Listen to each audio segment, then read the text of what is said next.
فائز نے تو انتہا کر دی حریم کے ساتھ محبت میں بھی اور نفرت میں بھی۔ اب جب لائبہ کے انسسٹ کرنے پر ناصر ساری سچائی فائز کو بتا دے گا تو اب تو فائز کو سمجھ نہیں آئے گا کہ وہ کس طرح سے حریم سے معافی مانگے، کیونکہ حریم سے نفرت بھی تو اصل میں فائز کی محبت ہی تھی۔ وہ حریم کی بے وفائی برداشت نہیں کر پایا اور نہ ہی یہ دیکھ سکا کہ حریم اس کے سامنے کسی اور کی ہو جائے، تبھی تو اس نے نفرت کی انتہا کر دی۔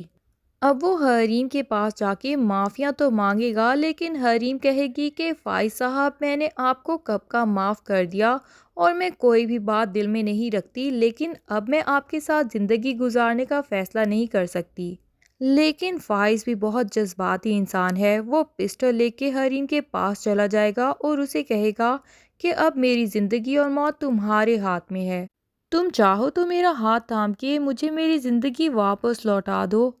یا تم چاہو تو اپنی زندگی اپنی مرضی سے گزار لو اور مجھے میری زندگی سے آزادی دلوا دو۔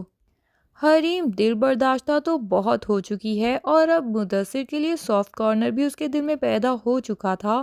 لیکن محبت تو کہیں نہ کہیں وہ بھی فائز سے ہی کرتی ہے، تو وہ مدثر اور اس کی والدہ سے معذرت کر لے گی اور فائز کے پاس دوبارہ سے چلی جائے گی۔